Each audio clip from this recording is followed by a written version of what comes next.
ఒంగోలు నగరంలో తనిఖీలు నిర్వహిస్తున్నారు. ముఖ్యంగా హోటల్స్ కావచ్చు, షాపింగ్ మాల్స్ సంబంధించి కావచ్చు, ఇటు వాణిజ్య వ్యాపార సంస్థల్లో తనిఖీలు నిర్వహిస్తున్నారు. ముఖ్యంగా ఏదైతే తనిఖీల్లో ఏవన్నా లోపాలున్నాయని గుర్తించి వాళ్ళపైన చర్యలు తీసుకునే విధంగా జిల్లా కలెక్టర్ ఆదేశాల మేరకైతే ప్రత్యేకంగా మొత్తం గ్రూప్‌గా వివిధ డిపార్ట్‌మెంట్‌లు అందరూ కలిపి తనిఖీలైతే నిర్వహిస్తున్నటువంటి విషయంగా చెప్పొచ్చు. నెలకొకసారి నిర్వహించే ఈ తనిఖీల్లో చాలా వరకు లోపాలేమన్నా ఉంటే అక్కడికక్కడ వాళ్ళకి చెప్పడం, వాళ్ళకి నోటీసులు సైతం ఇవ్వడం ఇట్లాంటివి చేస్తా ఉంటారు. దీనికి సంబంధించినటువంటి సమాచారాన్ని తహసీల్దార్ ఉన్నారు. మాట్లాడే ప్రయత్నం చేద్దాం సార్. చెప్పండి ఎట్లాంటి తనిఖీలు నిర్వహిస్తున్నారు? ఈ తనిఖీల్లో మీరు ఏం ఫైండ్ ఔట్ చేశారు సార్?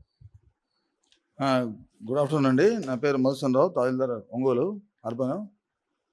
మా జిల్లా జాయింట్ కలెక్టర్ గారు రోణకి గోపాలకృష్ణ గారు, మా జిల్లా కలెక్టర్ గారు శ్రీ రాజబాబు గారు ప్రతి నెల చివరి రోజు లేదా చివరి వారంలో తనిఖీలు నిర్వహిస్తుంటారు. అందరు తహసీల్దార్సు, అదేవిధంగా రెవెన్యూ పరంగా తహసీల్దార్సు, మరి లీగల్ మెట్రాలజీ డిపార్ట్మెంట్ నుంచి ఒక ఇన్స్పెక్టర్ లేదా అడిషనల్ డైరెక్టరు, అదేవిధంగా మన సివిల్ సప్లైస్ నుంచి ఎన్ఫోర్స్మెంట్ డిప్యూటీ తహసీల్దార్ లేదా ఫుడ్ ఇన్స్పెక్టరు, అలాగే మరిన్ని ఇతర శాఖల నుంచి మాకు అందరం కలిసి తనిఖీలకు వెళ్తుంటాం.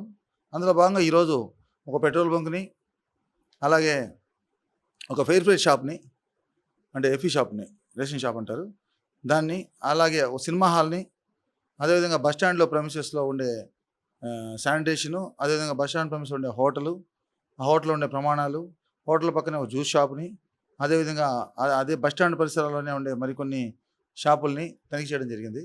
ముఖ్యంగా బాత్రూమ్స్, బస్ స్టాండ్లో బాత్రూమ్స్ వాళ్ళని పిలిపించి ఇంకొంచెం వాటర్ పోర్ చేయమని చెప్పడం జరిగింది. అప్పటికే వాళ్ళు బ్లీచింగ్ అంతా చల్లడం జరిగింది. బస్ స్టాండ్లో నీట్గానే ఉంచుతున్నారు. అదేవిధంగా బస్ స్టాండ్లో మైక్ సిస్టమ్ ఉందా లేదా అబ్జర్వ్ చేయమన్నారు. వెళ్తే అక్కడ మైక్ సిస్టమ్ ఉంది.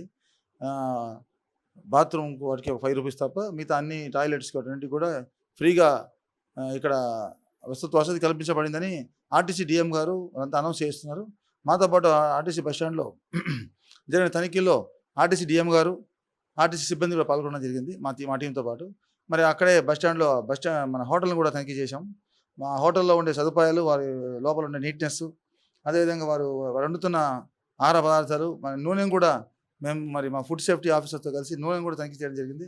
ఆ నూనె మరి ఎక్కువగా గసి లాంటిది వచ్చి ఎక్కువసార్లు మరి వాడిందా, ఒకసారి వాడిందా చెక్ చేయడం జరిగింది. ఒకసారి వాడింది మాత్రం అక్కడ వండుతున్నారు, దాన్ని అప్డేట్ చేయడం జరిగింది.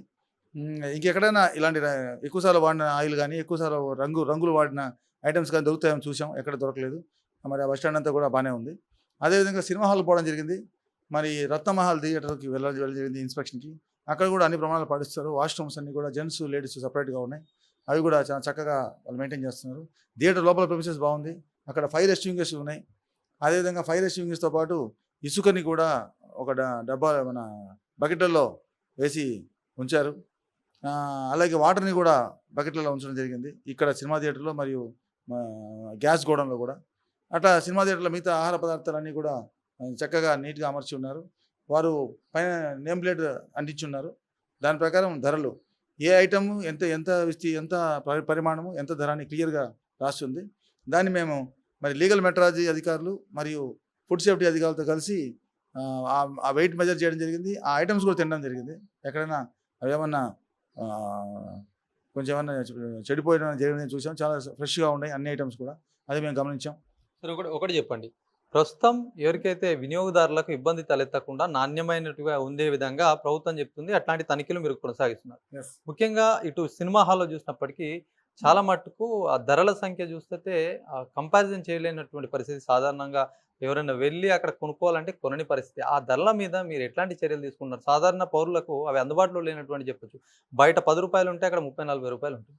ఏ విధంగా దీన్ని చూడాలి? మరి దీని మీద కట్టడి ఏమన్నా ఉండదా? ఇది అలాంటి కంప్లైంట్ వస్తే ఎంక్వైరీ చేయడం జరుగుతుంది. బట్ అక్కడికి పోయిన తర్వాత ఎవరు కూడా థియేటర్లో కూడా మేము లోపల ఎంక్వైరీ చేసాం.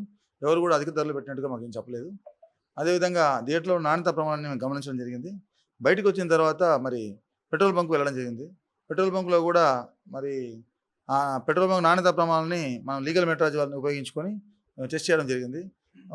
ఒక 5 లీటర్ క్యాన్ని వాళ్ళ దగ్గర ఉంటుంది. ఆ 5 లీటర్ క్యాన్లో నింపితే ఎగ్జాక్ట్ 5 లీటర్ వచ్చింది. పైన వాళ్ళ మిషన్కి కొట్టిన క్యాన్కి 2 సరిపోయినాయి. అంటే ఏదైనా తేడా ఉంటే తక్కువ మెజర్ వస్తుంది అనుకుంటారు, అలా కూడా లేదు, అది గమనించాం. అదేవిధంగా ఒక టెస్ట్ కూడా చేయడం జరిగింది. ఆ పెట్రోల్ని తీసి మరి ఒక టెస్టింగ్ కిట్తో టెస్ట్ చేస్తే అది నాణ్యత లేకపోతే ఆ మచ్చ అలాగే ఉంటుంది, ఆ ఏరియా మచ్చ అలాగే ఉండిపోతుంది. కానీ 1 మినిట్‌లో ఆ మచ్చ ఆరిపోవడం జరిగింది. దానికి కూడా మేము పై అధికారులకు పంపించడం జరిగింది. సో పెట్రోల్ బంక్ కూడా చాలా నాణ్యత ప్రమాణాలుగా ఏర్పాటు జరుగుతుంది. పెట్రోల్ బంక్‌లో సరే ఒకటి పెట్రోల్ బంక్కి వెళ్తే బంక్లో పెట్రోల్ ఎంత ఇంపార్టెంటో కొట్టించిన తర్వాత ఎయిర్ చెక్ చేసుకోవాలంటే కూడా ఆ వినియోగదారులకు కొన్ని బంకుల్లో అలాంటి సౌకర్యం లేనటువంటి పరిస్థితి. బయట వెళ్తే ఒక టైర్‌కు రూ. 5, రూ. 10 కౌంట్ చేస్తున్నారు. ఖచ్చితంగా ఈ నియమాలు పాటించాలి. వాష్‌రూమ్స్ కావచ్చు, ఇటు ఎయిర్ సంబంధించింది, డ్రింకింగ్ వాటర్ ఖచ్చితంగా ఉండాలి ప్రతి ఒక్క బంకులో. చాలా బంకుల్లో ఇవి లేనటువంటి సిట్యుయేషన్ సైతం ఉంది. మేము గమనించిన పెట్రోల్ బంక్‌లో మరి వాష్‌రూమ్స్ క్లియర్‌గా ఉన్నాయి. అదేవిధంగా నైట్రోజన్ ఎయిర్ ఉంది. నైట్రోజన్ ఎయిర్‌ని క్లియర్‌గా మరి ఎంత బండికి అవసరమో ఆ పైన ఫిక్స్ చేస్తారు. కింద మరి నెక్స్ట్ ఒక స్విచ్ అవుతాగానే ఎంత బండికి అవసరమైనంత వరకు తీసుకొని ఆ బండి అది మరి బీప్ సౌండ్ వస్తుంది. అది కూడా మేము చెక్ చేయడం జరిగింది. నైట్రోజన్ కూడా ఉంది. పక్కనే ఎయిర్ కూడా వాళ్ళు పెట్టారు. ఏదో ఒకటి ఉంటుందండి ఒక పెట్రోల్ బంక్‌లో. ఐదర్ నైట్రోజన్ ఎయిర్ ఆర్ మామూలు ఎయిర్. టోటల్‌గా అవన్నీ పక్కాగా జరుగుతున్నాయి. వచ్చిన కస్టమర్‌ని అక్కడ ఎయిర్ ఫ్రీగానే కొట్టడం జరుగుతుంది. చూసాం. ఇప్పుడు ఇట్లాంటి ఏమైనా సమస్యలు ఎత్తితే పెట్రోల్ బంక్‌లో కావచ్చు, సినిమా థియేటర్‌లో కావచ్చు, ఏదన్నా ప్రేక్షకుడికి కావచ్చు, ఇటు వినియోగదారులు కావచ్చు, ఇట్లాంటి ఏమైనా సమస్యలు తలెత్తితే అక్కడ ఫెసిలిటీస్ లేకపోతే ఎవరికి కంప్లెయింట్ చేయాలి అసలు? కంప్లైంట్ చేయకపోతే కన్సర్న్ డిపార్ట్మెంట్ చేయొచ్చండి. ఫుడ్ సేఫ్టీ డిపార్ట్మెంట్ కంప్లైంట్ చేయొచ్చు. మెజర్మెంట్స్ ఏమైనా తక్కువ ఉంటే లీగల్ మెట్రాలజీ డిపార్ట్మెంట్ కంప్లైంట్ చేయొచ్చు. కన్సర్న్ డిపార్ట్మెంట్ ఉంటుంది పెద్దానికి కూడా. వారికి ఎవరికైనా కూడా కంప్లైంట్ చేయొచ్చు. చేయడం జరుగుతుంది. ఇప్పుడు మీరు వెళ్తున్నారు, తనిఖీలు చేస్తున్నారు. చాలా మట్టుకు ఇంకా అంటే మీరు చేసిన దాంట్లో ఫైండ్ ఔట్ ఏమన్నా చేసి వాళ్ళకు ఏదైనా లోపాలుంటే ఎట్లాంటి చర్యలు తీసుకోబోతున్నారు? ఎక్కడైనా లోపాలుంటే మా జిల్లా జాయింట్ కలెక్టర్ గారు శ్రీ రోణకి గోపాలకృష్ణ గారు, మా కలెక్టర్ గారు రాజాబాబు గారు మాకు నిర్దిష్టమైన ఆదేశాలు ఇచ్చి ఉన్నారు.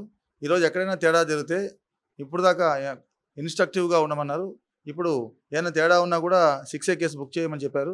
బట్ మేము ఎఫ్ఈ షాప్లో కూడా వెళ్ళడం జరిగింది. అంటే రేషన్ షాప్లో కూడా వెళ్ళాము. అక్కడ ఇన్స్పెక్షన్ చేసి ఆన్లైన్లో కూడా ఇన్స్పెక్షన్ని సబ్మిట్ చేయడం జరిగింది. అక్కడ ఇంకా బియ్యం రాని కొన్ని షాపులు కొన్ని ఇంకా వచ్చిన షాపుల్లో ఉన్న రేపటి నుంచి డిస్ట్రిబ్యూషన్ ఉన్న నేపథ్యంలో వాళ్ళ stock rice and sugar 2 stock ఎంత ఉందో ఆన్లైన్లో స్టాక్ వెరిఫై చేయడం జరిగింది. ఫిజికల్ స్టాక్కి ఆన్లైన్ స్టాక్ కూడా టాలీ అయింది. ఇంకొన్ని షాపులు అసలు రాలేదు. ఇంకా ముఖ్యమైన విషయం ఏంటంటే నేను ఇందాక చెప్పిన సినిమా థియేటర్ రత్నమహల్ థియేటర్లో జనరల్గా ఏం చేస్తారంటే మినరల్ వాటర్ బాటిల్ అమ్ముతారు అందరూ. ఆ mineral water bottle, cool drinks, snacks అమ్ముతున్నారు. బట్ వీళ్ళు మినరల్ వాటర్ బాటిల్ని మినరల్ క్యాన్ అక్కడ పెట్టి ఫ్రీగా కూడా వాటర్ ఫెసిలిటీ కల్పించింది. దీన్ని కూడా మేము అభినందించి ఆ విషయాన్ని కూడా ఫోటో తీసుకొని పై అధికారులకు నివేదించడం జరిగింది. అసలు యాక్చువల్‌గా ఒక నార్మ్స్ ప్రకారం ఏ సినిమా థియేటర్ అయినా జనరల్ వాటర్ కూడా అవైలబుల్ ఉంచాలి. ప్రేక్షకులు ప్రతి ఒక్కరు డబ్బులు పెట్టి కొనాలన్నట్టు కాకుండా నార్మ్స్ ప్రకారం ఉంచాలి. ఇది ఎక్కడ కూడా నడవట్లేదు కదా! ఇది ఎక్కరో ఒకరో ఇద్దరు తప్పితే గ్రౌండ్ స్థాయిలో ప్రతి ఒక్కరు దీన్ని అవలంబిస్తలేరు కదా! దానికి మేము గమనించామండి. గమనించి వాళ్ళు దాని ప్రకారమే నడుపుతున్నారు. మరి పెట్రోల్ బంకులు కానీ సినిమా థియేటర్ కానీ మేము గమనించాం. అవన్నీ స్థిర ప్రమాణాలు ఉండడం జరిగింది. ఒక హోటల్లో మరి జ్యూస్ తయారు చేస్తున్నారు. ఆ జ్యూస్లో మరి ఆ ఫ్రూట్స్ చెడిపోవడం నేను చూశాను. చెడిపోవడం అంటే కొద్దిగా తీసి వాటిని డస్ట్బిన్లో కూడా వేసేయడం జరిగింది. అవి కూడా పై అధికారులకు ఫోటోలు పెట్టడం జరిగింది. వారికి స్ట్రిక్ట్గా వార్నింగ్ ఇచ్చి కూడా రావడం జరిగింది. ఇక బస్టాండ్ ప్రెమిసెస్ ఉన్న హోటళ్ళన్నీ కూడా బాగా మెయింటైన్ చేయడం జరుగుతుంది. ఒకటి ఇప్పుడు ఏదైతే రేషన్‌కి సంబంధించింది చూసుకున్నట్టయితే రేషన్ మార్కెట్ అంటే ఏదైతే రైస్ ఉన్నాయో రైస్ పక్కదారి పడుతున్నట్టుగా చాలా సందర్భాల్లో చూస్తా ఉన్నాము. మరి వాళ్ళ దగ్గర చాలామంది ఎవరైతే తీసుకుంటారో తీసుకున్న ధాన్యాన్ని సైతం అదైతే రైస్ ఉంటుందో పక్కదారి పడుతుంది. దీన్నంతా కూడా ఎట్లా చూడాలి? వాళ్ళ పైన ఎట్లాంటి చర్యలేమన్నా ఉంటాయా మరి? రైస్ లాంటిది ఎక్కడైనా కూడా కంప్లైంట్స్ వస్తే ఖచ్చితంగా మరి ఎన్ఫోర్స్మెంట్ విభాగానికి కంప్లైంట్ చేస్తే ఖచ్చితంగా వారిపై తగు చర్యలు తీసుకుంటారు. మాతో పాటు ఈరోజు తిరిగిన తనిఖీల్లో మరి ఎన్ఫోర్స్మెంట్ డీటీ ఫుడ్ ఇన్స్పెక్టర్ గారు కూడా మాతో పాల్గొనడం జరిగింది. ఖచ్చితంగా ఏదైనా కూడా వారు 6A కేసు బుక్ చేయడం జరుగుతుంది.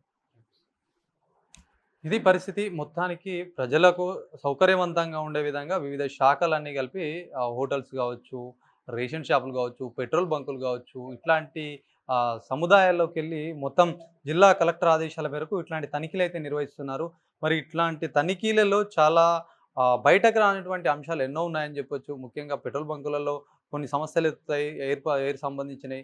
ఇటు షాపింగ్ మాల్స్ సంబంధించి కావచ్చు, ఇటు సినిమా థియేటర్లలో అనేక సమస్యలు ఉంటాయి. కాకపోతే కొన్నిట్లో బాగున్నాయి. మేము తనిఖీలు చేసిన దాంట్లో అయితే బాగున్నాయి. ఎలాంటి తనిఖీల్లో లోపాలుంటే ఖచ్చితంగా వాళ్ళపైన కేసులు పెట్టడానికైనా వెనకాడమని చెప్పేసేసి తహసీల్దార్ చెప్తున్నారు. ఏదేమైనప్పటికీ ప్రజలందరూ అప్రమత్తంగా ఉండాల్సినటువంటి అవసరం ఎంతైనా ఉంది. ఏదైనా సమస్య తలెత్తినప్పుడు సంబంధిత శాఖ అధికారులకు కంప్లెయింట్ చేయాలని చెప్పి సూచిస్తున్నటువంటి పరిస్థితి.